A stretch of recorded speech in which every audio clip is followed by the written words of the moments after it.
everyone, and welcome to episode 223 of the Canadian Football Countdown, a proud member of the Canadian Football Podcast Network. Ryan, Adam, and Trey here with you tonight. We're going to preview Week 12 in the CFL, take a look at the major matchup storylines, fantasy players to watch, and our betting picks for each of the games this week. We'll also take your comments and questions live in our live chat, thanks to our presenting sponsor, Game Time TV, which you can learn more about by visiting GameTimeTV.ca or Facebook.com/GameTimeTVMB. We'll bring in the rest of the panel here in just a second, but as always, we want to kick off the show by acknowledging that the Canadian Football Countdown is brought to you from Treaty 1 territory, traditional territory of the Anishinaabe, Cree, Oji-Cree, Dakota, and Dene peoples, and the homeland of the Métis Nation, as well as from Treaty 4 territory, traditional territory of the Cree, Saulteaux, Dakota, Lakota, Nakota, and Métis Nation.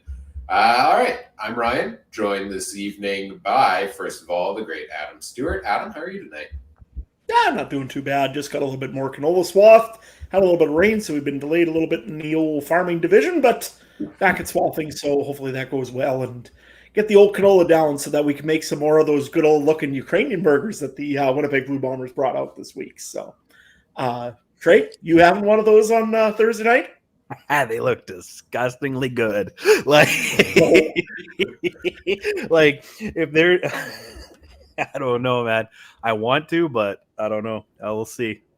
Honestly, I would love to try one of those. I mean, that burger is just not the burger. I don't want the bread or nothing. I just want the 20 pierogies and the whole coil of garlic sausage. That's gonna feed me and my wife and kids for the weekend, I think. So maybe I will.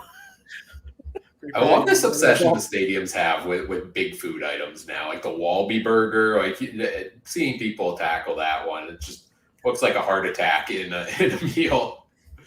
It's impressive. Yeah, we have the dirty lineman in Saskatchewan. I mean, it's a 1.5 foot long Harvest Meats hot dog, and they got everything on that thing. Well, Adam, I'm surprised you're here tonight and not off celebrating with the championship parade or something. And Trey, I'm surprised after all the trash talk last week that you're willing to show your face here tonight. I'm a man of my word. I mean, it's almost like 2013 when Bomber fans used to wear bags on their head. You think that he would have found one, but no. The parade went well on Monday. We got that finished with, and then we had a tour of the whole area with the trophy and everything. And it's been going real well so far. And hopefully you maybe I got to hand my trophy off to you next week, Ryan. Yeah. If I wore a paper bag over my face, man, our views would go to zero. You know that. You also might get kicked out of the stadium, right, Elks fans? Because that happened. If you enjoyed the trash talk and the drama on the podcast last week when these two faced off in a fantasy football matchup, stay tuned because this week Trey and I face off in the Canadian Football Podcast Fantasy League. So, I look forward to putting up the top score of the week because that tends to happen when you play against Trey. So, it's going to be my best week of the year. Man, I'm about to quit this show, man. Every goddamn weekend, man. I get the top 5 scores and some lucky SOB gets the top one. And Adam, have you been in the top 5 at all this year? I did it once already. Actually, I'm in the championship. I'm in the Champions League whenever the season ends. Remember? Yeah, you finished like top 30 in the world one week. Yeah, the 1 week I had just an outstanding week. Maybe I'm just thinking of our private fantasy league. You always seems to be a couple 100 points down. So, you guys are both disasters in that one. Don't even get started. I was already thinking midway through the season, do we need to do a redraft just to make it interesting, give you guys an opportunity to catch up? I'm getting a medal. I'm going for bronze. That's all. I'm medaling, man. That's all I'm going for. Hey, I was just about ready to go and put a big name on my fantasy board this week on the old acquisition board, but Ryan was going to probably go and murder me if I did it. So I'm just waiting. Many times. I'm just waiting for a certain quarterback to get put on a PR in Jacksonville, and I got more waiver money. No, that was mine. That's all mine already. No, I called him. You don't get a shot. Remember, priority window. Lots of fun and games to be had. We'll go through the fantasy picks, the storylines. We'll go through betting, where I'll probably abstain from making picks after I went 0-8 last week, guys. I think this is rock bottom. I got every single game wrong last week, so don't listen to me when we get to those segments. But we got 4 games on the schedule this week. Trey, you were pointing out right before the show, this is the final week of the Thursday night and Sunday night games. Does that mean we're going doubleheader Friday, doubleheader Saturday for the most part, except for next weekend's obviously Labor Day, so there is the Saturday, Sunday, Monday games, and then after that it seems to be pretty much doubleheader Friday or Saturday, and then I think there was another Monday Thanksgiving this year. So yeah.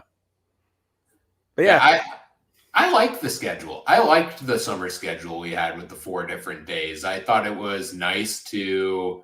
I like the doubleheader when I'm free during a doubleheader, but if I'm not, it sucks to miss 2 games in one night. Whereas there's more of a chance that I can catch some of it if they're going day by day, and it keeps the conversation around the CFL going for 4 consecutive days, which is half the week. And seems like the TV numbers have been doing well. I saw, some of the numbers from some of their social media numbers have been doing great. A couple places have had some really good attendance this year as well. I think so far this season, outside of the quarterback injuries, I think the CFL's had a pretty good start to the year, to be honest. I don't know. What do you guys think? I think so. Yeah, for sure they have. I mean, you look at what everybody's been saying. I mean, yeah, okay, Edmonton has been Edmonton. We got that right from the beginning that this is going to be a tough season for them. But you look even in Saskatchewan. I mean, it still was 28,000 sold of tickets the other day. We're getting into Labor Day, so the games are going to matter more. The Riders are still 5-5, so they're going to have a good season. Toronto's had a good season overall in sales of tickets. Montreal's had fun. They've had a good season. They've been doing well. Ottawa fans, they're even excited nowadays because of the emergence of Dustin Crum. And you look over in Winnipeg. I mean, you guys got 2 quarterbacks now, Drew Brown and Zach Collaros. And Winnipeg fans, I mean, I've got the Banjo Bowl sold out already. And again, it's going to be going into the time of year where everybody wants to watch a little bit of football. So to me, 31,000 tickets supposedly sold so far for Thursday night matchup with Montreal for Winnipeg. So yeah, I went to buy a 4th ticket and it was pretty empty. Lower bowl, I think lower bowl had not a thing available. It looked like an upper bowl was. Yeah, my section's always wide open, Ryan, but yours looked a little bit more cluttered. But nobody gonna come take your seats again, Trey? I'll be so mad. Oh my God. But I keep seeing that guy. He's a section over closer to you now at the top. I see that guy all the time when I think that, and you tried stealing my seats that one time. But yeah, I don't like Thursday games, and I get the appeal, but I just don't like them in either football league. I really don't like them in the NFL when the majority of the games are on Sunday, and then you only have like a 3-day practice week. But I mean, I get the numbers and stuff, but yeah, as just a football freak, I'm looking forward to Thursday, Friday, Saturday, Sunday, Monday of football, but between the 2 leagues and college, if you count that coming up, and Canadian football, Canadian university. So yeah, it's football season for sure. Absolutely. Don't forget about the CJFL as well, for those guys wondering. Right. I was hoping Mike was going to be on tonight, so I could have asked him how the Rifles and the Hilltops did, but unfortunately I didn't get that option, so it's all right. Nice. Save it for next time. Or you could call into the Drive Home Call-In show on Tuesdays in our Discord community, where Mike and I, on my drive home from work, we recap everything from the week before in CFL, Canadian football, or whatever you want to talk about. A little plug for that. That was a smooth one. Proud of myself. Check the link in the episode description. Join the Discord for free, and everything else we've got going on there. You're squandering your talents being with us, man. You know what? You guys keep me grounded. We keep you humble, eh? Well, I do a pretty good job of keeping Trey humble. I mean, after last week, but it's okay, man. It's how you take a loss and what you do with it, which defines a man, right? So see, I'm scared now. After you beat Trey last week, he's gonna come back and just kick my butt this week, and I'm never gonna hear the end of it.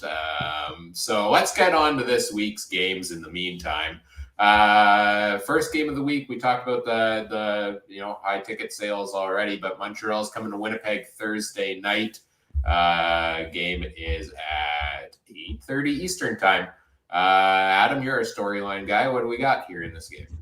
Well, first thing first, I think that it's nice that we finally get to say that Cody Fajardo is confirmed. He's going to be starting in this game, as will Zach Collaros. He's going to be back as well. Had some interesting words in the media today. I thought I would just bring those out, and was talking about his injury. Mentioned that this league does not take a priority in protecting the quarterback. I mean, we've seen some weird hits this year so far. We've seen some questionable calls, maybe. To me, I think it's more questionable calls of overprotecting. But what's your guys' opinion? Is this really a thing in the CFL that they don't protect their quarterback? Trey? See, I was actually thinking about this because Mike kind of asked me this last week where he didn't like my answer because I like when I confuse Mike. I said something about I don't blame the protection. I blame the skill level of quarterback. And I've had 7 days to think about it because he didn't understand how does the skill level of a quarterback equal to all these injuries. It's because these guys I don't think they're skilled enough to get out of these injuries. They put themselves in the dangerous situations. Like we saw Collaros dancing around with a chicken, with his head cut off. And then the player unfortunately landed on his head and tried to cut his neck to cut his head off. But I think that's kind of where I'm leaning towards. I wasn't upset that was a no call. What threw it into chaos wasn't there one this week on a non-quarterback player that was very similar in one game. I can't remember which game it was, where a player landed late on the back of a head of a player and it got a penalty. So that's where I'm more concerned about. But quarterbacks, I don't know. Do we want this turning into touch football? I don't know. Like, is that kind of where this is heading? Like, I don't know. Because we're gonna start seeing NFL next week. And Tom Brady's not in the league anymore, so I'm interested to see what kind of penalties they have for roughing the quarterback and stuff, right? So, I mean, we seen that last year. Remember against Tampa Bay and was it Atlanta that one hit on Tom Brady? I mean, yeah, absolutely vicious. There's some, but then Tua got 5 concussions last year, so it's quarterback by quarterback, and I think that's still in this league, and I think that some of these quarterbacks still haven't earned that star ability to get the call, which is weird to say. The only, you know what I mean? Even Zach Collaros probably doesn't have the star quality enough for referees to give him that call. And I don't know. I blame Collaros for that more than anybody, but that's just my opinion. Ryan? So does it make a difference, Ryan, for star ability that you get a call against you? To me, that's silly. I mean, it's silly, sure, but it's going to be the narrative any fan of their football team whose player gets injured is going to spin for you, because the league is inherently biased against all 9 franchises, right? I think there's 2 things. Yeah, sure, sometimes these hits, could you discipline them more? That could keep quarterbacks safer. But I think there's also the other side of it is, do we just need better offensive line play to keep the quarterback safe as well? Do we need better quarterback play, which goes to the star power there also? I mean, you had the game in BC. Vernon Adams was limping everywhere in that game because I forget the name, but one of his offensive linemen couldn't stop Anthony Lanier if his life depended on it. He took 5 holding calls in the one game and still let up 3 sacks. And not to single him out specifically, we've talked about before that it feels like the offensive line play around the league is kind of down this year. That's not going to help keep the quarterback safe either. So I don't think they're safe. Every one of them besides Jake Mayer has missed a game so far among the starters. So, and I mean, Mayer hasn't really shown up for most of them, but he's been on the field. And so I think there is an issue here. I just don't think it's the rule book itself. Here's a question I got for you. Do you think that maybe, because I think there's a lack of offensive line in majority of football leagues, do we think that there's a problem with being an offensive line isn't as sexy as being the quarterback and receiver these days? So do kids grow up wanting to be a wide receiver, but if they're not the wide receiver, do they quit football? You know what I mean? The wide receiver and quarterbacks make the $50 million, and they're the ones that get the hot girlfriends in the NFL. You know what I mean? And the offensive line, other than Jason Kelsey, how many offensive linemen do people know off the top of their heads? I mean, it's a thankless position, just like being a referee. We only talk about you when you do a bad job, right? Pretty much is what it's at for offensive line. And you got to remember, the offensive linemen in the CFL are probably the highest paid players, especially the Canadian ones are some of the highest paid players in the league. No, you're right, but that's Canadian, which then again, what, 3 offensive linemen on most teams are American, so you still have to find those American pieces to fit in, right? And I think those are getting slimmer and slimmer and slimmer, right? And I don't think it helps too. NFL rosters and XFL rosters and UFL or UFSFL rosters and are expanding, right? So, but no, exactly, I get it. Yeah, no. Anyway, we'll move on a little bit here because we got to get going. Injury report for the Winnipeg Blue Bombers. The Montreal Alouettes injury report, though. They got a couple guys on it. If Fajardo still is, again, he's fully practicing, no problem. The only guys that I'll mention, Jake Hardy, he's been a leg injury. He's been injured his whole career practically, unfortunately. And Philip Ganon, the offensive lineman, we spoke about them maybe being a little bit down this year. Well, Ganon's been a very good offensive lineman. He has an elbow injury. And Montreal's coming off a short week here. And again, we've seen teams on short weeks and really struggling with them. What does Montreal need to do here to keep everything in focus? And I mean, they didn't have as short of a week as some, but they only really had the one practice on Tuesday and then had to come out to Winnipeg today. So what do they need to do to keep focused in this game here and not have a problem like the BC Lions did against Winnipeg, right? You took the words out of my mouth. I was going to say do exactly what BC didn't last time around. And also don't do whatever the heck it was you did in the first half against Ottawa last weekend. They completed the comeback. Kudos to Caleb Evans. He lit it up in the second half after a disastrous first half, and they got it done. But they came out flat in that game, and, you know, you can come back against Ottawa there, but can you do it 2 weeks in a row against Winnipeg, a team that with the lead is normally able to put a team away late in the game? That Ottawa loss outside of it. I think you got to start strong. Otherwise, you're going to be behind the 8 ball against the Bombers. Trey? No, it's interesting. We're talking about the short work weeks and Thursday games. I just said how much they suck. But anyway, yeah, I think, Ryan, you said it pretty much. And I hope Fajardo plays not the same like he usually does against the Blue Bombers, because we do have actually 14 defenders if you count both uprights, right, Adam? So that's fine. Yeah, true enough, I guess, right? I mean, yeah, Fajardo is well acquainted with those uprights in Winnipeg. I get it. I mean, but nevertheless, yeah, Winnipeg, both teams really are pretty healthy this week. So that's not really an excuse. I mean, yes, maybe Montreal's coming in a little banged up a little bit more than most. We did see last week Austin Mack was on the injury list. I don't see him on there this week. Is there somebody in fantasy that you're looking at maybe to stay away from on Montreal's side because of a short week? There's always names I'm looking to stay away from on either side in any matchup, because a lot of the names are way too high in price, for example, for the value that they bring. But there are 2 names on Montreal's side I like. I don't like taking Fajardo given the unknowns coming off the bye. I don't know what to make of Montreal's running back situation. If you look at the depth chart they posted today, Walter Fletcher is at number 1. William Stanback is at number 2, but he's listed as that designated nationalized American, which means he can sub in which means he might only be the backup for the first play. And then that lets them rotate an American in for, I believe it's Herji Mayala on a couple of plays. So they've got 3 running backs on the roster this week. The Bombers also shut down pretty much every running back. So probably worth staying away from there if we're talking about that side of things.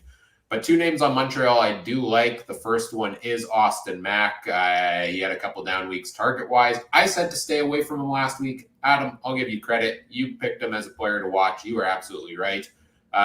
He burst back into his early season totals. 13 targets last week. He's got 4 games over 100 yards on the year. And also the Bombers' D gives up the second most to left wideouts. So especially with Cody Fajardo and his love for the deep ball back, you can probably expect a couple of deep shots going to Austin Mack's direction.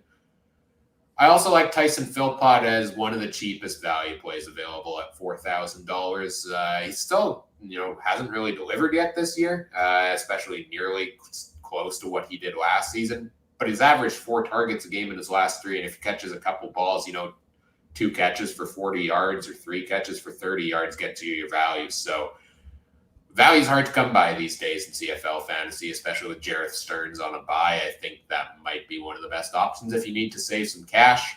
And I've only got one name on the Winnipeg side, so I'll throw it out now, and then I'll get your guys' takes here. The only name I'm considering there is Brady Oliveira at $15,000. He's leading the league with 78.3 yards rushing, 10 more than the next best in the CFL. He's actually on pace for almost 1,500 yards on the season, guys. It doesn't feel like it at times, the way he runs, but he has steadily been putting the yards up on the board. Also 14-plus carries in 5 of his last 7 games. And last time they played Montreal, he ran 20 times for 120 yards. So I think it's hard to pass up on him, given it's hard to pass against the Alouettes, which is why I'm staying away, I think, from every Bombers receiver this week. Trey, will you tell us your players you're watching in this game, given the matchup? Oddly enough, we had pretty much the exact same. I like Phil Pott with the value play, and I had Oliveira 1,500 on pace for 1,500 yards. And we'll talk about it later. Well, we see it on the bottom of your screen if you're watching there. So -8.5. If the game gets like that, Oliveira should get the ball a lot, right, in the third, fourth quarter. Adam, what do you got in fantasy? The only guy I've got right now is Tyler Philpo. I mean, I have to pick somebody that's cheap, and there's no choice. I mean, we don't have our guy from Saskatchewan this week. We don't have Jareth Stearns. I mean, it sucks. So I got to pick somebody else, and 4,000 isn't bad. I think he maybe can get me a few points at least. I don't know. He's averaging 3.1, but he's got to have a breakout game. So hey, why not this week against Winnipeg? Other than that, that's all I've got in this game too. I don't really know who to pick, and I can't afford Bombers. So that is quite often the issue there. All right, let's go to the segment I've been dreading. It's our betting picks for this game. What do we got here, Trey? Yeah, I didn't have time to look at our standings, but Ryan so graciously offered his performance from last week. I can't imagine the rest of us did much better, but yeah, I'm just still feeling that UFC high that I talked to you guys about in our group chat. But this week, -8.5 Winnipeg at home, 47.5 over under. I hate these big lines because Winnipeg's that team. Every game, I think I've taken them to beat it. They don't. And every time I say the other team's going to cover, they don't. So this one's a tough one. I think this is a big line. If you remember, if you look at the standings, Montreal's 6-3, they're a +500 team versus a 8-2 Bombers. This isn't this shouldn't be the blowout. So I'm going to go Montreal, but I will also take the over. Adam, what do you got? I'm going to take, Montreal has been actually disrespected most of the time this season. You know what? They got Cody Fajardo back this week. Fajardo's going to want to have a vengeance game against Winnipeg. He usually never does play well against the Bombers, but nevertheless, I'm going to take the Alouettes just because it's pretty good. It's a little bit over a touchdown, so I think that the Alouettes will cover this. Not sure if they're going to win it, but they will definitely cover. And I'm going to go with the over on this one here. I think that both teams can really throw the football when they need to. Montreal does have a pretty stingy defense, though. I don't know. I might change this pick later on in the week, the over or the under. But, I'll give Montreal the cover at least. Right? Well, if I'm going down, I'm taking you guys with me on at least the spread. I'm taking Montreal to cover this one as well. And I'm also taking the under because I do think Montreal's defense is pretty good. I think they could struggle offensively, and Winnipeg could shut them down there. So I think it's going to be a lower scoring game, which makes it hard to believe for me that it's going to be an 8.5 point win for the Bombers. So I'll take Montreal and the under. So congratulations on getting at least one pick right this week, guys. Yeah. I think 8.5 is crazy. I get where Winnipeg is, but I think Montreal's a lot closer, and we all seem to agree with that. So, yeah, this one really shocked me. The other ones are pretty big, too, and I wasn't as shocked. I'm really excited for the last one, the very last game. We'll talk about that, though. Yes, we'll get to that one, but we got a couple other games to get to first, so we'll move on to our second game of the week, which is the Calgary Stampeders at the Toronto Argonauts. Friday night, 7:30 p.m. Eastern time. This one kicks off. What are we looking at here, Adam? Well, I think one thing, the main storyline in this is, can Calgary actually get their offense, not looking offensive? Uh, they have had injuries. I get it. I mean, things happen. They've got another big injury this week, Kadeem Carey, who I guess, you guys did talk about him in the drive-in show a little bit, hasn't done a whole lot this season, mainly because of the injury. And now when he come back, he hasn't been that real top-tier running back like we've been used to. But he's injured again and will be out, I believe. I think they've confirmed it now this week for the Calgary Stampeders. So that is a big loss for the Stampeders, as, again, Jake Maier has been abysmal in the air lately. Again, I don't know what to really keep saying about this with the Calgary Stampeders. They held Winnipeg to a good game on defense last week. They did a very good job of holding Winnipeg back. Essentially, it was a Demarius Houston touchdown loss for the Calgary Stampeders. But I guess we should also ask is, how many more field goals do they need to get on from Reddy Paredes to have a chance against the Argonauts here, guys? Right? More than he can kick in a game, potentially, based on the way things are going. I mean, yeah, it's been all him nonstop lately, right? Your offense hasn't thrown a touchdown in a couple of games. You haven't thrown for over 200 yards in 3 or 4 games now.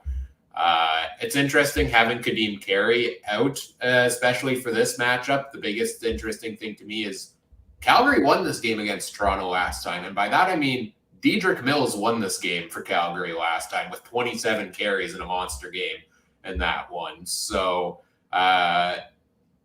maybe it's helpful actually to just have one guy. I like the dual back system. Here's my problem. I like the dual back system, but also, like, if you have 2 really strong guys, is it hard for either of them to get going if they're splitting the reps and you're getting 5-6 carries a game? What do you think, Trey? No, I maybe my NFL mind kicks in. They have 3 guys rotate in, 3 or 4 guys. Sometimes you have the 3rd guy on your fantasy team, and he gives you the most points on your team, right? So it's something we don't see too much in the CFL. Is it maybe the one less down, where NFL you could run first down with one guy, second down with the other, and then you still got your passing play, where here you only got the one real running down, right? And if you do decide to run on second down, I don't know. I do like it, but I think you need to have 2 different guys. And do we think Dedrick Mills and Carey, when he's healthy, are they the same style or are they different style? Because I think you need to have one of each to really be successful, the elusive and then the power back. But that's just me. But I do actually like what you said. So are we throwing out that game a couple weeks ago and saying it was a fluke? If we're thinking, is this Toronto show, especially if they're minus 10, is this or do we think that Calgary is a little better than maybe we think, or that was a fluke? I think what you do is you put in a big asterisk and say that Chad Kelly didn't play most of that game, because David Dukes had nothing in that. Essentially, the Argos would, to me, it was 100%. The Argos were going to win that game if you have Chad Kelly in the game. I don't see anything here. Anyways, no, on this one here, overall, a few injuries that I'll talk about here quickly for the Stampeders. If I can grab it here real quick. A few guys that are out. Kadeem Carey, we've said he was limited, didn't practice Monday, Tuesday. He's out. Julian Charles, defensive back, he's been fully practiced on Monday, but then something happened, shoulder and a knee injury. That's impressive. He's got an upper and lower body injury. He's out. Elliot Graham, he's a little questionable in this one here, defensive lineman. Jonathan Moxey, again, questionable. He's been fully practicing, so might expect to see him, especially with the injury to Charles. Brad Muhammad, hip injury. He's been fully practicing, but again, questionable. And Tommy Lee Lewis, their returner, had been questionable in this game here. He's about to break one, that guy, again. I mean, anytime now he's going to break a big run for a touchdown. Over on the Argos side of the football, there's really not a whole lot. They're back, they're fresh, they're fairly healthy. A couple of little injuries there with offensive linemen and receivers to maybe keep an eye on. But what does Toronto need to do? Is there anything besides, again, what I talked about earlier with Chad Kelly being out of that game? Was there anything else that they needed to do to win that game versus Calgary last time? Or, again, you're at home here and you can just pretty much cruise to a victory? Ryan? I think they made some mistakes last time too, right? Like, I think, didn't they have something like right before the half where they fumbled a return and Calgary recovered it in the end zone or close to the end zone to punch it in? Like, uncharacteristic mistakes we haven't really seen from the Argos much this season. I think it was all encompassed in that game last week, or not last week, a couple of weeks ago. The Kelly injury and all the 2-and-outs certainly didn't help, and I think is the biggest factor why they lost that game. So, Toronto, they got to come out and deliver now, I think, because Montreal, we talked about their record. I think Montreal's a little bit hot on their tails. So, Toronto's got a long season to go, no bye weeks the rest of the way for them, while other teams do have some sprinkled here and there throughout. So I think it's important for them to come out strong out of the bye week here and hopefully use that bye week to prepare and review what went wrong and how you let Dedrick Mills run 135 yards on your seemingly solid run defense, and make sure that doesn't happen again. Because if you can shut him down and force Jake Maier to pass, hopefully your passing defense finally has a better day then too. That's the biggest thing, the more I think about it, is Toronto's last game before the bye week, they had no pass defense against Ottawa. They let Dustin Crum have his best passing day of his career. So you've got a glorious matchup against Jake Maier. You got to shut down the pass. If you can't now, there's no hope for you shutting down the pass this season, arguably. Do you disagree at all, Trey? No, I completely agree. And I think Adam said it's good too. They're at home. There's only two teams that are undefeated at home right now, BC and Toronto. So that BMO home field advantage, who would have thought we'd be saying that? So I don't remember if it's this game or one later this year. I was talking about this with Mike yesterday too. That the Argos are going to have one of their biggest crowds ever at BMO Field in the near future. So, I mean, Trey, you've been there. They get loud at BMO. Like, we always knock on the crowd, right? But it seems like they're passionate and excited about the team.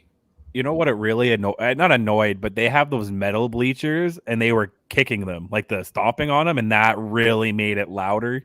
And again, I think because there's not really an upper bowl, like everyone's kind of in the lower bowl, it sounds like it echoes. It wasn't bad, but also when I was there was a lot of Ticat fans, right? It was almost louder when they were on defense at times, so it was kind of hard to.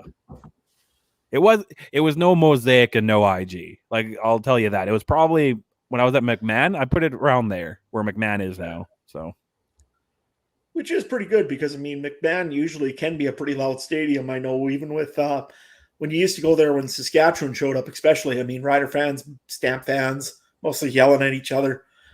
So, hey, good on the Argonauts. I mean, they're getting some audience in there. They're getting some stuff done. Good on them. I'm going to talk quickly about their injuries that they've got going on here for the Argonauts to look at this week.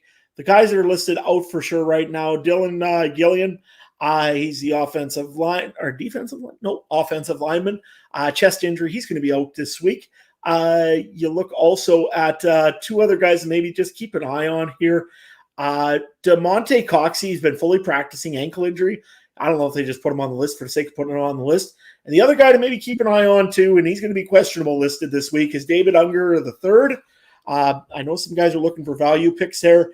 Usually Unger is probably a pretty good one on average for a value pick, but he is listed as questionable right now for the Toronto Argonauts. Ryan, is it worth the risk of putting Unger on the old fantasy this week?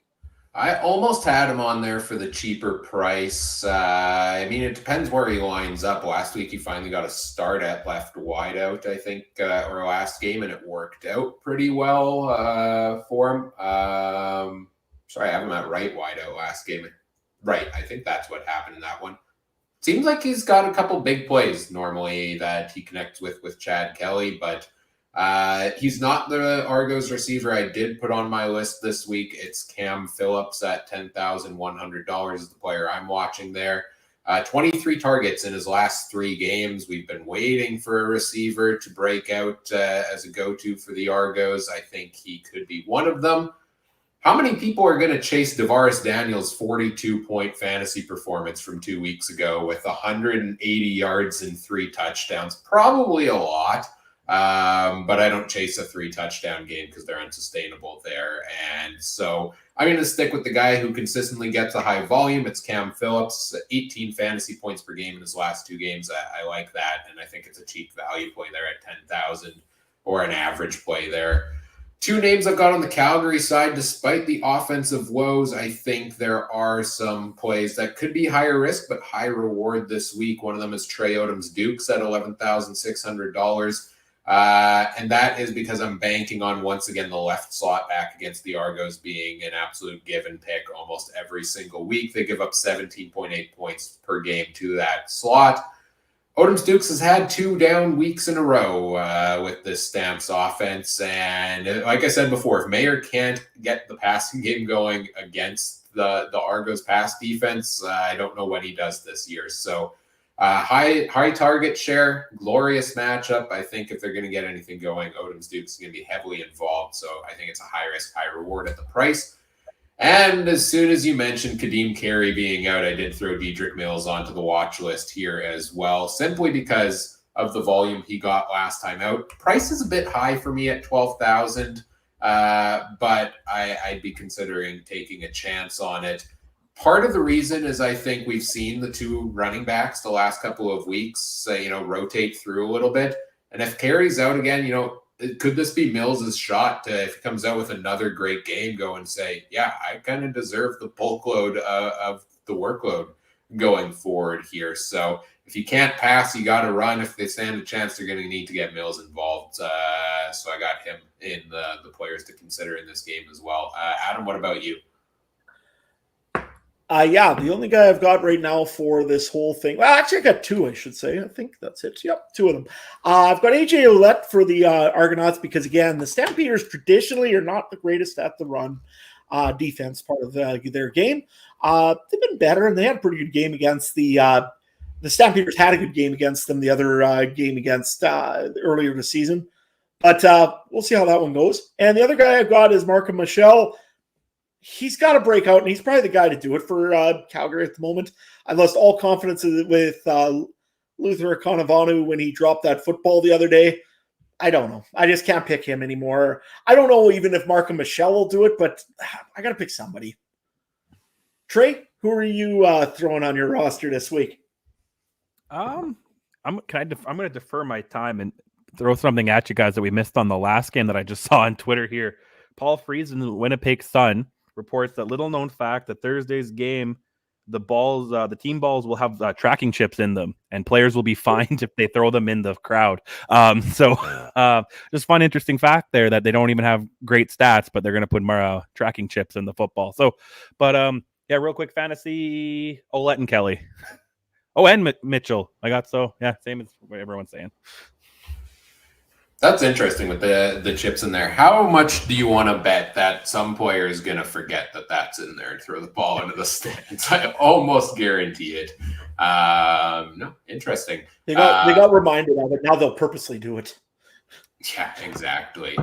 You both mentioned Ouellette on the fantasy picks. I was so close to throwing him in as well. It was borderline for me. I was disappointed when I saw the price went up to 14,000. I think it is now for Ouellette. But he is second leading rusher on the season behind Oliveira. So I think good pick, just price a bit high on my standpoint. But if you have money left over, it might be worth it. That's what we've got for fantasy picks. What do we have for betting picks? Toronto minus 10, over under 51.5. I will screw it. Take the Argos because I know it has a lot of points, but I think that they feel like they were disrespected a few weeks ago against them. Now they're at home and sleeping in their own beds and everything. And I'll take the over again. That one might be when I change to. I don't know if Calgary will put up the points, but we have seen Toronto put up 30, 40 points on their own pretty consistently. Let's go, Ryan, you first. I'm going to take the Argos to win this one as well. I think coming off the bye, I think Calgary, we've talked so much about how much they've struggled, and I hope for their sake they get it back on track. But I think the Argos are going to be fired up and want revenge for last time. I'm really shocked the line is this high on the over-under, though, given some of the other games. I mean, Calgary hasn't thrown a touchdown pass in 3 or 4 games. So unless Toronto's dropping 40 in this game, I don't see the over hitting. I got to go with the under on this one. Yeah, and I'm going to go with the Argonauts pretty much for the same reasons that Brian just said. They're good. They've just had a bye. They're at home. There's no reason to lose this game by anything less than a touchdown and a field goal. Chad Kelly's healthy. Unless something happens to him, that's the only way I could see it. You never pick because of injuries. I'm going to go with the under as well because Chad Kelly's going to light it up, I think. But I don't know. I don't know what's wrong with the Stamps this year, in all honesty. I would love to know that. I probably could make a pretty good job as a coordinator for him if I could figure it out. But until I can, yeah, I don't know. It's been a bad year for the Stamps so far. I think next week they're they play the Elks next week. Maybe what the doctor ordered. I don't know. Until they get to Edmonton, I don't see anything changing much. Oh my God, it's raining. Sorry, I could just hear something behind me, and I was like, "What is that?" You just keep that there. Yep. It's supposed to rain tomorrow night, and it's supposed to be chance of thunderstorms, Ryan. So be prepared for delay. Is Marshall Ferguson calling the game? I don't know. It happens there's a storm delay every time he calls a football game. So all I know is I have a baseball tournament this weekend too. It's supposed to rain all weekend, so that's fun. Who's got the lead right now? Benetti or Ferguson? I don't know. For what do you call amount of rain delays? It's got to be close. It's I don't know. Should I throw a weather delay prediction in again this week since I got it right on last week's show? Again, shining moment of my podcast career. I can't pick the winners or the over-under of a game right, but I can pick when there's a weather delay. It was my only correct prediction. As we move over to our third game of the week, which is the Hamilton Tiger Cats visiting the BC Lions. This one on Saturday at 7 p.m. Eastern time in BC. Adam, what are your top storylines here? Well, I know that we got to talk a little bit about the Hamilton Tiger Cats. They just lost a game against the Edmonton Elks. And I mean, if there's anything more devastating in all of entertainment or any of CFL, it's losing to the Edmonton Elks. It's not been Hamilton's year. I know that they've had injuries. I know they've had problems. I know they've had other things that have been going on for Hamilton this year. Again, you're running on your third string quarterback. You probably don't have the receiving depth right now that you thought you might have. Yes, they've started to use James Butler, but even their defense has not been very solid this year. Is this a team that could turn it all around and whenever Bo Levi Mitchell gets back and still take a shot for the Grey Cup? I mean, I'm digging for questions on them because there ain't much good to say about the Hamilton Tiger Cats. Or actually, I'll tell you what, guys. If nothing else, give me one thing you're optimistic about in Hamilton because I'm struggling to find something. Trade James Butler has been lighting it up, right? Like when they've used him, it's the only positive I can honestly come up with personally out of the Ticats. It was Mark Leggio until this past week when he missed 3 field goals, right, Trey? Yeah, that's okay. One positive: they actually have betting odds to win the Grey Cup than the Saskatchewan Roughriders. According to CoolBet, they have better odds than Saskatchewan, Calgary, Ottawa, and Edmonton. So, but a $10 bet would get you $230 though. If I don't know. I like Butler. He was a good fantasy addition on the one thing that I added. Other than that, I mean, their stadium's nice. I don't know. They have the Grey Cup this year. Hosting Grey Cup. I don't know. But yeah, you know what? Butler was a very good pickup last week, especially if you put him as your captain and added him into your fantasy lineup, right? I don't think I've ever put a non-quarterback. Maybe once I did Lawler and Schoen or something, but I don't think very often I put a non-quarterback as my captain. It's something I should look into more. You know what? I'll give you one other optimistic thing about Hamilton that I could think of. Duke Williams hasn't been suspended yet, so I mean, that's good. Chris Edwards was, but that's a different story. Honestly, there's not been very good things about Hamilton. And lately, this is like maybe the pessimistic feline bowl this year because BC really hasn't looked the overly best. Yes, they had a good game 2 weeks ago, but then they go and they play the Saskatchewan Roughriders, a team that they were absolutely everybody except for Mike Garrell, like literally everybody else in the world picked BC Lions to win that game. And somehow Mike doesn't pick them and actually picks the Roughriders and they win the Riders. I can't believe it. I think he was picking the Riders because he knew if the BC Lions lose, that means Winnipeg gets first. But we'll get off of that. Every pick Mike makes on this show is reverse psychology. That's what it is, and he will agree. He will admit that, and he has admitted that in the past. He's getting in the heads of his opponents there. But kudos to him. He got it right. Mike is a secret genius. Like, he's one of those guys that he's like the janitor that will answer that impossible question the teacher leaves on the board. You know what I mean? Like, he's just you don't expect it, but he'll just whip out. He can tell you the date of a year or a day, like from years back. I bet, you know. Hey, Mike's currently leading our fantasy league. I mean, so. yeah. So. Yeah, that's because somebody doesn't have a certain quarterback to move to Jacksonville. Anyway, that's the only thing wrong with your team. Yeah, absolutely. I'll go through a little bit. Hang on one sec. We're messing with you, Mike, but like kudos on picking the Riders. We thought you were Did crazy. you not pick Edmonton too? Adam picked Edmonton. Well, Adam picked Edmonton. I mixed up. I was like, I thought he picked both. Wow, that's crazy. No. First, I picked Edmonton, so I was right on that. Then I destroyed you in fantasy, and then I also won my other one. So, everything's coming up Adam this week. So, nevertheless, except for the Rider pick. But brick walls come fast, man. Nevertheless, BC, like, honestly, where is their defensive line gone in the last 3 weeks here? I mean, they had 1 sack against Jake Dolegala, maybe 2. I mean, they have not looked right. Their secondary, I mean, Gary Peters does not miss a very much a catch. I mean, Sam Emlis, yes, they were circus catches, but those are ones that Gary Peters usually knocks away, and there's no question on this. Is BC's defense falling apart here? Or, I mean, Vernon Adams in that fourth quarter looked like Vernon Adams of, well, just looked almost more like Damon Allen than he did Vernon Adams. But, I mean, what's with the Lions defense right now, guys? I mean, I don't know. They're still averaging 18.7 points a game giving up. That's not bad. The only teams that are beating them overall are teams that play less games. I mean, maybe lately they haven't been doing good, but how long have I been complaining about another team's defense and they still find ways to win, So I'm not too worried about BC. I think unless something drastically happens, BC Winnipeg's getting home games in November, right? So I don't really not too concerned. Ryan? Yeah, I mean, in total, they've had 4 sacks in the last 3 games, only in total. And last week, weren't able to force a turnover against Dolegala and the Riders there either.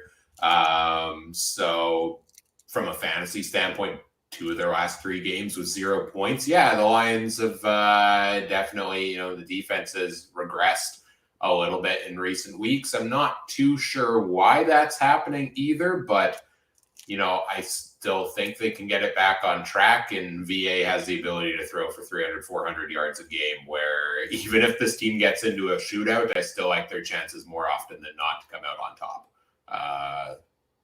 especially, in a matchup like this. Yeah, and I mean, you look at this team here for BC, I mean, they've got Hollins, they've got Hatcher, they've got all sorts of weapons. They just had a bad first start to the game. I mean, you have a strip sack on the first play or second play of the game for yourself. That never sits well. I mean, everything there is it just doesn't go right. So eventually you just have a bad game. So go quickly to the injury report. If I can grab that really quick for you guys. Hamilton side of the football, not really anybody listed as probably out or anything yet because it's still a little bit early in the week. Duke Williams didn't practice on Tuesday. However, he was limited in practice today with a chest injury. Terry Godwin II also listed with an illness, so I'm not sure what's exactly going on there. Another interesting one here, Jonathan Kongbo, non-football related, didn't practice on Tuesday. Kind of odd. But that's really all there is for Hamilton on the BC side of the football. Woody Barron, abductor injury, fully practicing. No, the only one that hasn't been practicing, and I don't expect to see him this week after watching last week. Nathan Cherry, the old defensive lineman from the University of Saskatchewan, and by old, I mean he was a rookie last year, so why am I saying old? He will, I can't see him playing. He had a knee injury last week. They had to help him. He didn't get any weight on his foot, on his leg last week when he was taken off. He's going to aim for the 6-game injured list, I'm pretty certain. So, big loss there for the defensive line of the BC Lions. Ryan, I took the BC Lions defense last week, and I got absolutely, what did I get? 0 points, I think it was. Do they have a chance of getting some points this week? Yeah, I think the options this week are tough on defense, so they're a team that I am potentially looking at picking a defense for this week. Disappointment 2 of their last 3 games, but they do face a Ticats team where Taylor Powell has not thrown a touchdown pass since, hang on, I got to scroll back, keep on scrolling, week number 6.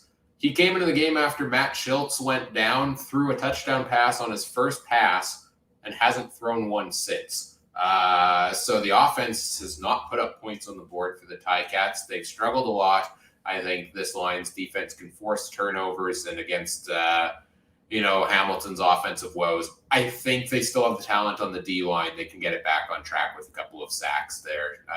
So I think, I would take a chance again this week on the Lions, because most weeks this year they've delivered a solid defensive total.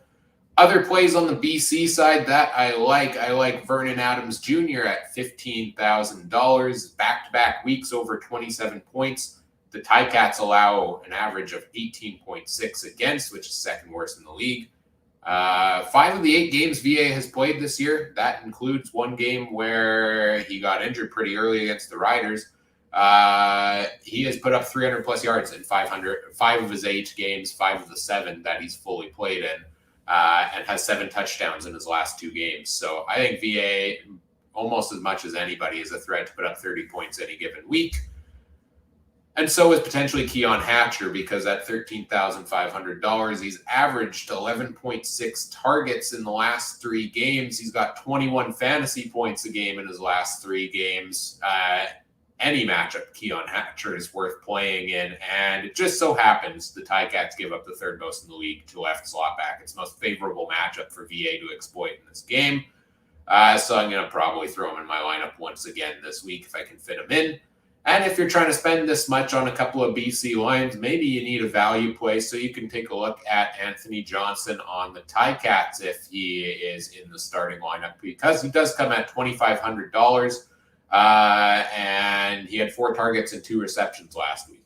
And hopefully now they finally solved the idiotic duplicate player situation in the fantasy website, where they had 2 copies of Anthony Johnson, $2,500 and $6,000 last week. They let you pick either one. Kind of mentioned it to them of like, hey, you got duplicate players. They said, yeah, okay, we removed the $2,500 one, but that was the only one that was set up to get points. So if you picked the $6,000 version, he wasn't scoring. I don't know when they resolved it, but he's now only in there once. He's at $2,500, and I think he's a good value play this week if he starts, unless Terry Godwin's back in the lineup and he doesn't start in that case. Trey, what about you? Fantasy picks in this game? Whatever you said, I'm going for the tie. That's all I got. Don't do this to me. You need the win, man. You need to get that playoff spot.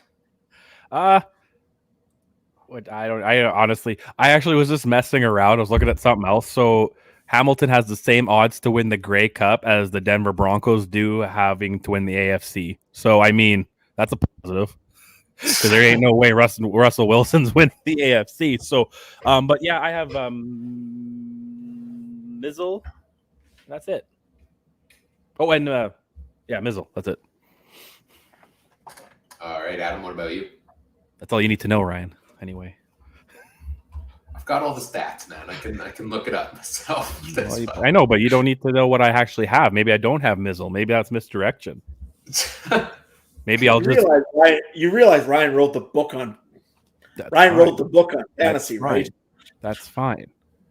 But I could also pay Mrs. Coop to mess with your lineup. So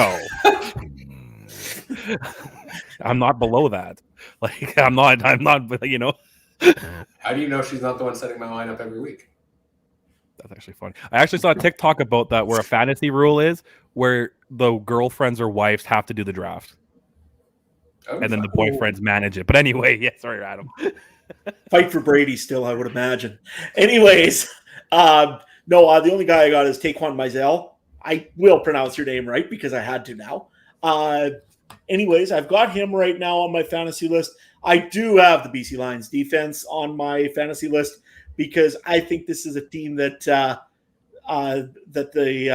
BC Lions, like Matthew Betts, would love to go and get a hold of so they can get a hold of Taylor Powell. So, yeah, those are the two I've got right now. I don't have anybody from the Ticats. I thought about James Butler, but, man, that's expensive, and I can't do it when I want to pick some other guys. So I went with Ouellette instead because I got some different options and different ideas on how to do things. But we'll see. I might still pick up another BC line if I can afford them. I do have my flex options still available, and I'm not picking anybody there yet until probably later on this week because I learned how to save now. Good job, Adam. I'm so proud of you. Your growth over the course of the season has been impressive. You know what? I'm happy you mentioned some of these guys. You know, a little bit of inside baseball here. I did not have a ton of time to prepare before the show. So as these guys have been talking, I've been coming up with the fantasy picks on the chart. And I forgot to put James Butler on my list. And I'm going to put him on the list as an option this week, even at $13,000, because he is almost getting into must-start territory. I mean, he's had 23-plus fantasy points in his last two games. He has had 4 of the top 7 fantasy running back performances on the season so far. And like I said, they're not passing touchdowns. So if the Ticats are putting a touchdown on the board, chances are it's going to James Butler. He's also one of the top receivers on the team and most targeted receivers on the team. So, I got to throw James Butler in here on this game as well. Taquan Mizell, on the other hand, I'd consider it, but I don't think I'm there this week. Maybe just because I'm high on a lot of other Lions, and I don't think you should fully stack your lineup because I've been burned by that a couple of times. So I think I like some of the other running back options a little bit more at this moment. I just wanted to read off a few of the chat comments because we do have a couple tonight. Yes, Chris, sure. over in the chat, Chris, what about Saskatchewan's defense, Adam?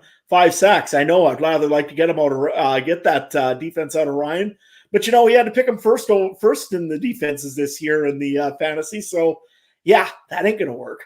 But Anthony Lanier's had a great season, and Jeremy Clark actually had a great game there the other night. Still a little concerned about Amari Henderson's injury, but we'll see how that goes as the next week here, I guess, develops. At least we got a bye week as Rider fans.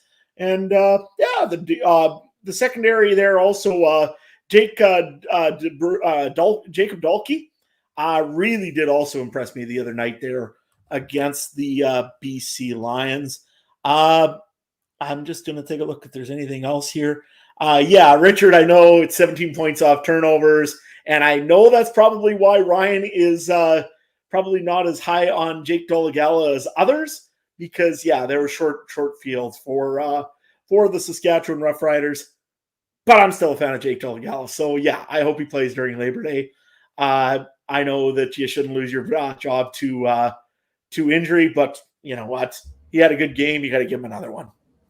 I'll clarify. It's not that I'm not a fan of Dolegala. It's just that I don't think I think people discredit Mason Fine too much is the bulk of my argument. I think Mason Fine was already considered the next number 1 quarterback after Trevor Harris went out. And again, everybody loves the number 2 quarterback in Saskatchewan. So Jake Dolegala officially became the most loved guy in Saskatchewan until he doesn't play very good. And then Mason Fine will be the most loved person in Saskatchewan. So, but my thing is this. I mean, you got a guy with a hot hand, and I know Mike alluded to it earlier. Dolegala had some good throws. He had some nice passes on things. The the receiving core seemed to work well with him. You got 2 weeks to get him ready. He's ready and healthy to go and get ready. May as well. And Dickey's definitely playing games with Mike O'Shea. Anyway, we're going to move on to betting, I guess, right, Trey? Yeah. So, -10 over under 46. I'll take BC. I think Hamilton doesn't have it. We've kind of talked about other than James Butler. I think that's the only deciding factor. If he decides to have 200 yards and puts up 2 or 3 touchdowns himself, maybe he'll keep it close. But yeah, and the over under, this is tough again because BC is one of those teams who could easily put up 30 plus points themselves. So that means Hamilton would have to put up 16. I'll take the over. I've taken 3 straight overs. I think points are going to start slowly coming back again. I said that a couple weeks ago, and then it didn't happen again. But so BC in the over. Ryan, what do you got? I'm taking BC on this one as well. Do I take the under? Do I take the over? I mean, Hamilton's not scoring a lot of touchdowns right now, but like, how long can Taylor Powell go before he throws another one here? And I think Butler's good for at least one a game. So BC's defense is looking beatable now. I'll take BC, and I will take the over, I think, on this game. I'm going to go with BC Lions, but I'm going to take the under in this game. Vernon Adams has really looked good, but you know what? I still remember the old Vernon Adams of one game good, one game bad. He had a good game against Saskatchewan in the second half. I mean, he had a great game against Saskatchewan in the fourth quarter. So I'm a little concerned. I don't know if he's going to have a great game again, but I think he's going to have a better game than 10 points over Hamilton. So I'll take the Lions. I'm going to take the under, though, because, I don't know, Hamilton is just odd. I don't see Hamilton getting a lot of points. BC could get a lot of points with this Hamilton defense. But I don't think they're going to get over 46 on their own. So, BC and under. Sounds good, guys. On to the next one. On to the next one here. Yep, we'll move on to the fourth and final game of the week, which is the Ottawa Redblacks at the Edmonton Elks on Sunday, 7 p.m. Eastern time. Again, final Sunday game of this Thursday to Sunday structure for the summer. Adam, I think we've got some fun storylines to talk about here, don't we? Well, we got a couple to talk about that are pretty fun. The first things first, did they ever think of a nickname yet for Trey Ford? He's actually looked okay. I mean, he's undefeated in Hamilton since starting, which is kind of cool. He's had some pretty good games on his feet. However, I still want to see him start to throw the ball downfield and also get his running back involved a little bit more. Elks are happy. They finally got the first burden off their back. Wishing that they would go and get this next burden off their back. Will they against the Ottawa Redblacks? I mean, there's a chance if they win this game and then, win one of the two against Calgary, that they could be back in the hunt for a playoff spot. And I don't think I'd say that word yet. Is there actually any chance for Edmonton to make the A, to win this game, and B, to actually get back in the playoffs? Trey? I'll say yes, but no for the second one. So I'm waiting for the betting time because I want to jump all over that Edmonton 1.5, surprisingly. And I know Ottawa's looked good, or decent. They've looked decent, better than the past few years anyway, especially now with Crum in there. But I don't know. Playoffs? You want to talk about playoffs? Do you think they still have a chance? Really? Ryan, do you think they have a playoff chance if they win?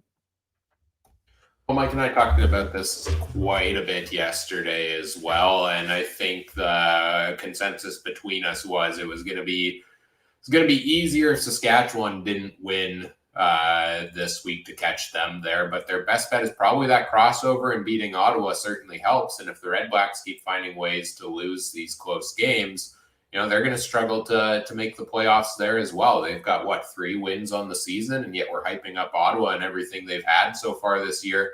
Edmonton, if they can get on a bit of a roll, I think does have a chance, especially, they've got some decent matchups the next couple of weeks with Ottawa and then back-to-backs with Calgary, who they need to pass in the standings there too. So I think there is a chance there. Going back to your question, Adam, about a nickname for Trey Ford yet, didn't you hear it's got to be Kid Canada because every Canadian quarterback gets some variation of Kid Canada, Air Canada.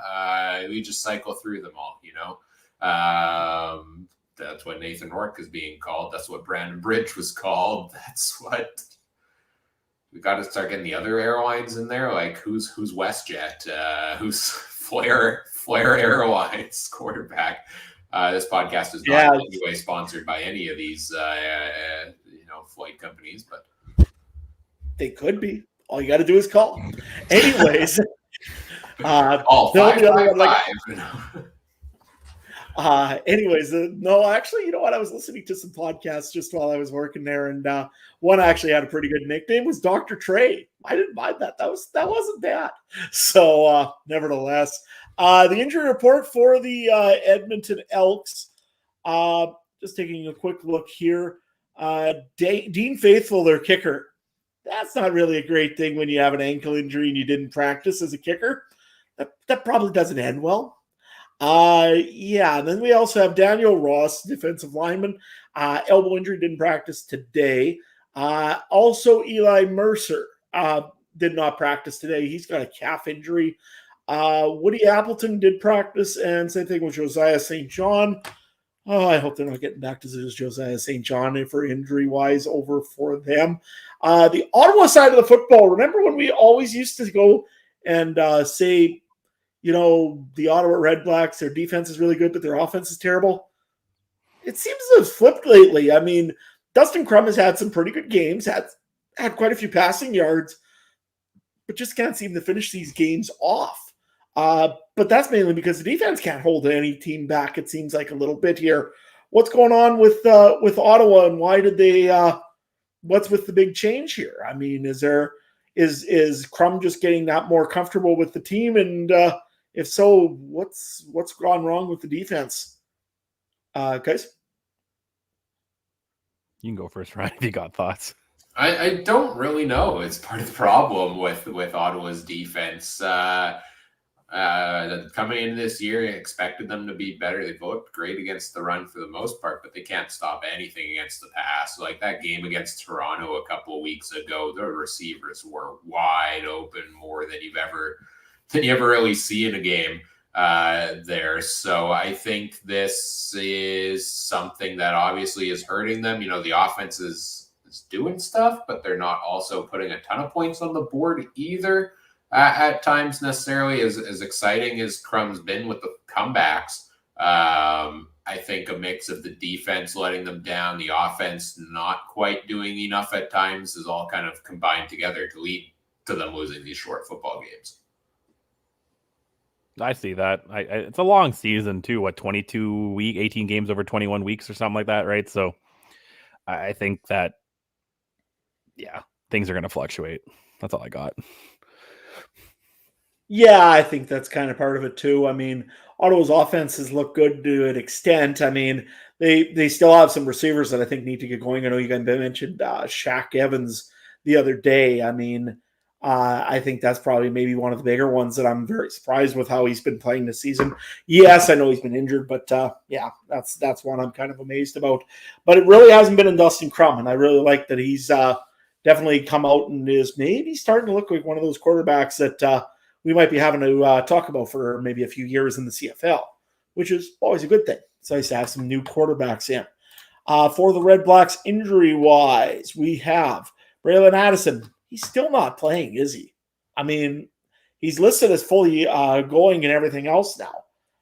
But I'm just taking a look here. He's one that I could see. He's got an Achilles injury. He's fully practicing, though.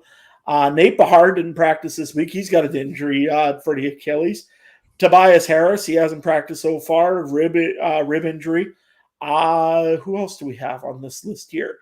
Douglas Coleman, defensive back. He hasn't played, been limited in practice with a hand injury. Same thing also with Deshaun Stevens, the linebacker, head injury as well. Quite a few little injuries there for Ottawa. They've had injury problems this whole season a little bit. But, what are you thinking here in fantasy, Ryan? Oh, geez, I was still trying to finish off my list because there's so many options potentially available, because we talk about teams like Winnipeg or BC where it's hard to afford guys. Well, there's no issue with that in a matchup between Edmonton and Ottawa. So this is where the value plays potentially lie in this game. Let's start. I've got both quarterbacks here to start. Trey Ford is $9,000. He's started 2 games and scored over 20 in both of them, thanks to 50+ rushing yards and a couple of touchdowns. He's still yet to throw over 200 yards in a game so I want to see more there, but he's also facing a Redblacks defense. It gives up a whopping 20 points a game to quarterbacks. So if he's going to break out as a passer, I think this is the game for him to do so. I also, at 10,100, do like Crum against the Elks here. I think because of his rushing prowess, it gives him a solid floor any given week, and we've seen his potential for a massive output. The Elks struggle a ton against the run, which is why I think it could be a good day for him again this week, and is also why I have not one but 2 Ottawa running backs on the list this week, because the Elks do give up a league worst 18.5 fantasy points to starting running backs. So Devontae Williams at $11,100, I think, is a good pick for a starter. I don't like that all these different guys like Crum or Bennett or Milanovic Litre steal his touchdowns potential at times, but I think he's got a solid floor of carries, and against his defense can put them up for yards. And if you want to go cheaper at running backs, you can spend big at receiver. I think take a look at Jackson Bennett for $4,800. He usually gets a couple of reps a game. He could be a cheap play, especially if they try to run the ball a lot against Edmonton here, and could save you money elsewhere. At wide receiver, I mean, you got to take someone, I feel, against this Ottawa defense that gives up a lot. How about Manny Arsenault at $4,300? They give up the most in the CFL, Ottawa does, to middle slot backs. He's gotten a couple targets a week, and maybe he gets a few more against this Ottawa passing defense. Oh, yeah, this many options. I'm still going. I didn't even fully finish my list yet, to be honest. So, you know what? That's where I think I'm at for now. I think there are enough value plays here that I like. I was looking at maybe Shaq Evans because he's a cheaper price now, but I think Edmonton's pass defense hasn't been too bad. And I was looking at Eugene Lewis at 13,000 possibly, because he's got a good matchup. And I mean, it's Eugene Lewis. If he's healthy, he should get back on track with things. But still, with Trey Ford's passing totals, I'm not there yet. I might be getting there, but I think I like some of the other high-priced options better than investing money on Edmonton's receivers. But I do like their defense as the value play this week because they started to pick up steam. They've had 5+ sacks in 2 of their last 3 games, and Ottawa also gives up a lot of sacks there also. So I've named about half the teams from these 2 squads. Is there anybody I mentioned that you in particular like, or didn't mention that you like, Trey? Edmonton defense. That's my like. Adam, what do you got? Well, I think of the Edmonton defense just because, you know, they have looked really good, and I do like some of their defensive linemen for getting some sacks, like Jake Serezna. But I do have Manny Arsenault on my list. I didn't think Ryan would catch on that one. But 4,300. I mean, it very, very cheap value pick. And I like it because it seems like Trey Ford does find Manny Arsenault once in a while.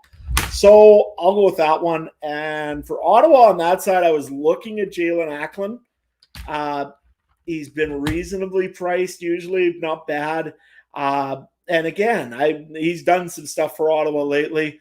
I like him over Jake Hardy, right? Or Jake Hardy, I think it is, right? Justin Hardy. Justin Hardy. I get the Hardys mixed up. Anyways, nevertheless, I'd probably go with probably Jalen Acklin right now as well, possibly. And then, I think that's all I got. Yeah, you know, talking about those Edmonton receivers as well, I think if we're going to bank on the nice matchup and Edmonton's passing game increases here, I'd rather just take the chance on Trey Ford at quarterback quarterback and a better performance from a cheap quarterback there, then if something goes wrong, you don't miss out on too much there. Whereas if you do, say, put Eugene Lewis in and nothing happens, then that's a spot that you could be hurting pretty bad there as well. And I think Ford, like I said, still has the floor with the rushing totals there on that one. Interesting betting lines this week in this game, isn't it, Trey? Yeah, real quick, while you guys were talking, I threw a Mike's. I'm going to call this my Mike special bet. I took Dak Prescott under 26.5 passing touchdowns just for Mike because he's a big Cowboys fan. But yeah, this game, -1 Edmonton, I'm going to jump all over that. And the over-under. I'm taking over all the time.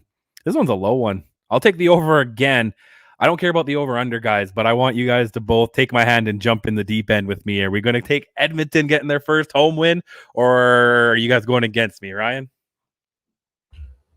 I don't know if I can do it, Trey. I don't know if I can do it.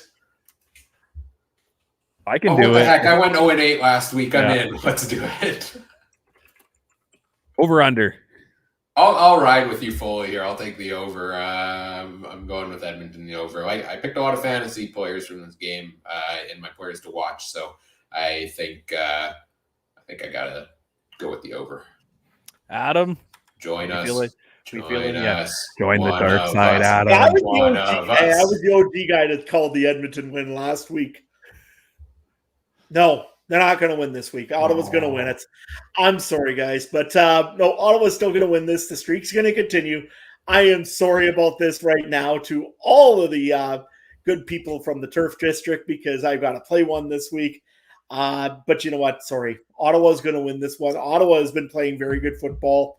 They just haven't been able to finish. And Edmonton, I don't know. I was just, even with a minute left there against Hamilton, there is no way that they would lose a 24-9 game. Yet I figured out there might be a way that they could lose a 24-9 game. I don't know. Edmonton scares me. It's at home in Edmonton. No, I got to say the streak will continue, but it will be under as well. It's going to be a close game. It might be a 1-point game for all I know, but I think Ottawa's going to win it. Sorry, guys. This guy, first off, tells us he might not show up for the show tonight. So Trey and I scramble to plan out the stuff Adam normally plans out for us.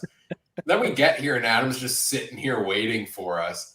And then after he laments us not jumping on the Elks bandwagon last week, we do it this time and he's like, see ya.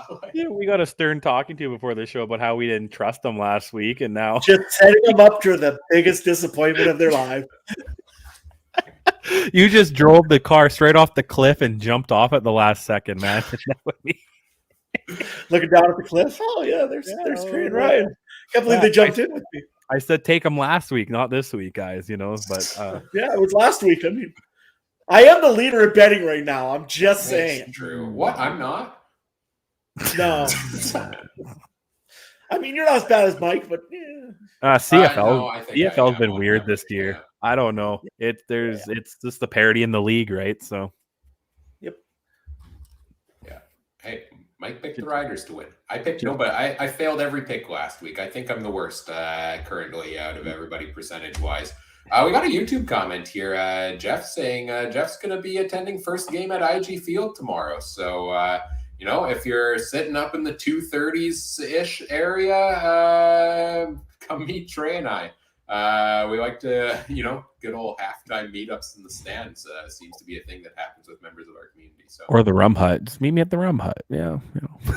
I don't want to walk that far. No, that's fair. But you just at the beer vendor right under 231 or wherever it is.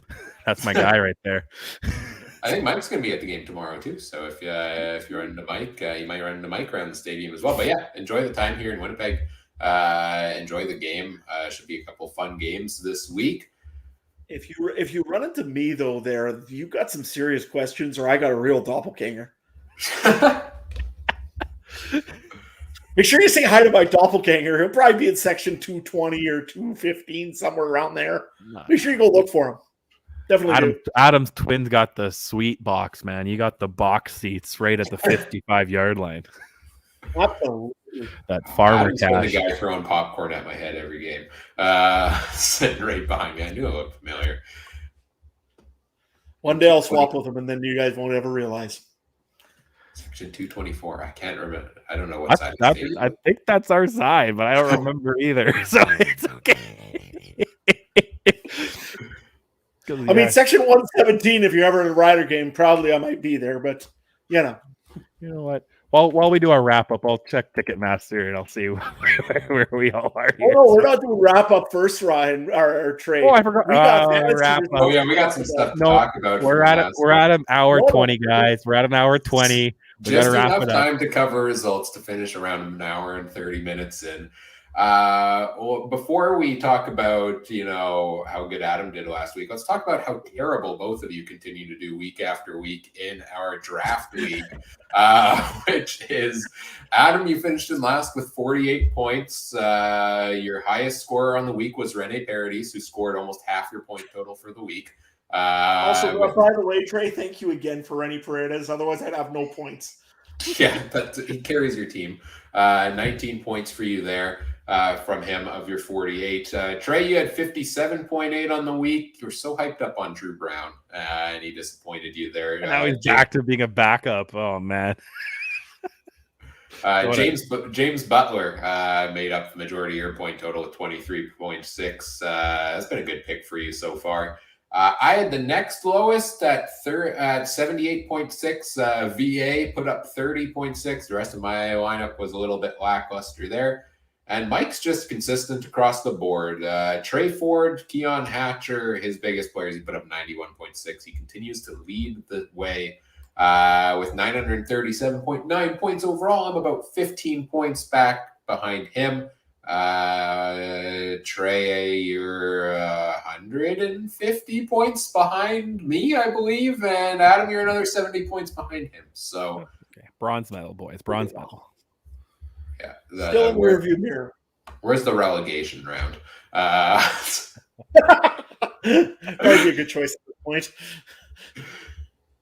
Again, next year we should put in a mid-season redraft. Just spice it up, extra content. I think that would be fun. Keeper league between halves of the season. I don't know. Ooh, not a complete redraft, but each team can submit like one steal player. That sounds like chaos. I love it. Let's do it. So we're switching the CFL name to the Chaos Football League. Got it. Like right the week before Labor Day, yeah, you can submit one steal, but then each guy can also submit one block. You can block one player, but you don't tell it, and then everybody can steal one player. Ooh, that'd be chaos. I like it. I'm all for more chaos. Yes. All right, let's go to the CFL Podcast Fantasy League. First of all three of us won our matchups in that one this week. Adam, you had one of the top scores of the week. I think you had the second highest. I had the fourth highest. Trey, you still had a solid week yourself, and we all picked up wins in that one. So I continue to hold first in the standings. You two are one win back of getting into a playoff spot there. So you're right on the cusp. Adam, you face Kayla from the Turf District this week. Trey, you and I go head to head. I was honestly thinking, because I'm fine. Like, I'm doing good at the top of the standings. I'm gonna make the playoffs no matter what.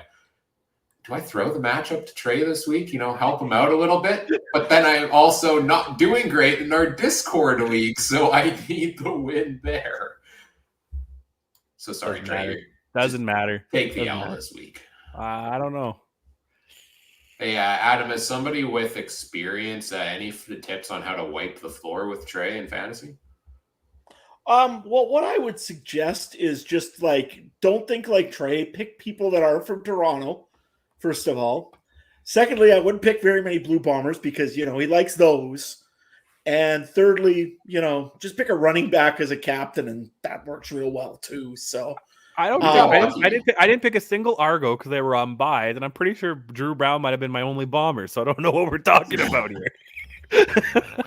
Well, we are talking about, of course, the result in our Discord league. We play with members of our community there in a head-to-head league. Similarly, I picked up a win over Barry. I don't think Barry set a lineup, and it auto-filled the lineup last week, so I'll take that win.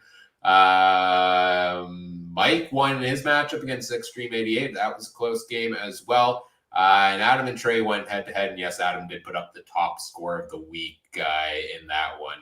Any words, boys? If you want some highlights of that one there, just head to our Discord to our Discord page, and there's some highlights of what it looked like with me being great. This guy sends these to me like Saturday night or Sunday morning or something. It's not even done yet. And he's like, I mean, Jamal Moore had to get 5 touchdowns. Come on, I knew it was over. The funny thing is he sent them to me directly as well. Yeah. Just wait till the 4th game's done at least. But yeah, no. Yeah, I'm like, I know I got this. I'm like sending them out. This guy's wild. I was like, oh man, that was good. It's okay. I'm glad I made the kid happy, so it's okay. What is it, Ryan? 2 weeks, 3 weeks, and I got to take him out again? 2 weeks in a different league there, yeah. Let's see, in matchups in this league this week, I've got a matchup with Larry. Trey, you're facing FM Fan 2014. First place in the standings, so tough matchup there for you. And Adam, you got a matchup with Mike. So another little CFC head-to-head this week. Everybody's playing everybody this week. But I don't want to beat up Mike. Mike's fun. I like that face he gets when I say stupid things. I love it. I mean, I can't even beat him with Rider players this week. That sucks. You probably, Jake Dolegao is the quarterback. You probably wouldn't beat him with Rider players. Watch me beat him with Sam Emilus because I traded him earlier this year. So that's what we've got for our fantasy leagues. Again, a lot of fun there. If you're interested in NFL fantasy, because the NFL season's starting up, make sure you head over to the Discord community because we're going to have something coming out hopefully in the next couple of days. They're also about an opportunity maybe to play in an NFL league with us this upcoming season as well. So look forward to that. I'm excited for that. More fantasy football, the better. Woohoo. Yeah. Yeah. I think I've lost more hair to NFL fantasy than I have to my kids, man. It's awful. But anyway. I never had gray hair until this show started. Now I have gray hair because of fantasy. NFL I mean, because I don't have enough stress in my life with farming and with everything else. Now I got stress for fantasy. Although I was playing trade, that's not much stress. The amount of Monday nights I've spent glued to a TV screen waiting for stats correction or my computer screen for stats correction, man, it's awful. Like, if it's the CFL, you got to wait 2 days for it. It's great. I think Yahoo Sports is midnight Monday night. I'm pretty sure, but so they're on top of it. Yep, the NFL they are for sure. All right, let's get into wrapping things up here. So we'll be back again, same time, same place next week. Week 13 preview, the Labor Day preview, I believe that one is. So that should be a lot of fun there with some rivalry matchup. We still got to figure out a bet there, Trey. We still got to get a bet going on. Okay, that's okay. Are we doing another letter, our love letter to our favorite team? Oh God, that. Did Ryan just swear? Yeah, I don't know. We'll think about it. I don't know. No, I said I forgot that. Oh, well, I don't know. I did not say F. Oh, of all people to drop the first F-bomb on the show, Ryan, eh? Oh, man. Hey, you don't know how much I've edited out from all the episodes before you two joined. It's okay. Not one F-bomb. Not one at all. I would put my money down. I think Mike would be the one more like a trucker anyway, so it's okay. This show has gone completely off the rails. Right from my money's on one of you two to drop it first. I think that's a safe bet. Probably doesn't pay very well, but yeah, we'll be back week 13 preview next week. Storylines, fantasy picks, betting odds, and our betting picks there as well. Check out the Discord if you want extra content every single week, or just join us in our game day chats going on there. If you want to also follow us on social media, I'll pull it up on the screen here, assuming I'm doing this right. And there we go, I did it. If you want to follow us on social media, I got to change the graphics so you can follow us on x.com at CF Countdown Pod for the podcast there. Also on facebook.com/CF Countdown Pod. See what we've got going on both of those. You can follow me on Twitter at CooperTrooper42. Not tweeting too often, but if Nathan Rourke does more fun things, I'll let you know he belongs in the Hall of Fame. I think I missed a couple of those preseason things, though. Mike's on Twitter at Mike Garrell if you want to see everything he's got going on. Trey, what is going on these days with you? Nothing. Nothing. Just sitting at home. But you can see me do nothing at Trey Harness Link on X. Yeah, whatever. A lot of horse racing stuff. That's pretty much all I do. 3 podcasts a week with that, and then this. So it's always fun. Adam, farmer stuff. What's going on? You're always throwing some pictures on the Discord, man. Absolutely. You can find all my farming pictures over on the Discord channel, usually over there. I always got something going on. Today I was fixing a side-by-side, but nobody wanted to see that. I mean, that was me mostly just cursing and dropping a lot of F-bombs. So, yeah, we don't need to hear that. Nevertheless, you can find me at Farmer in Sask over on the Instagram page, for Adam Stewart 1 on the X. Check me out there. I'll be talking farming mostly, but also I'll talk some CFL. Maybe make some may or may not have posted a picture there of my last week in fantasy. Yeah, it was a good picture. Other than that, pretty well lots of good stuff going on over on the old social medias. So be sure to follow me over there. Right on. Whatever podcast platform you do listen to this on, we would appreciate if you do some of the fun things, all the fun things really, such as like, comment, subscribe, rate, review, share the show with your friends, help us grow the show. We always appreciate that. Thanks for all the comments in the chat tonight, everybody who joined us live. And on behalf of our panel this evening, Adam and Trey, I'm Ryan saying thank you for listening. Take care. Have a good one. Bye.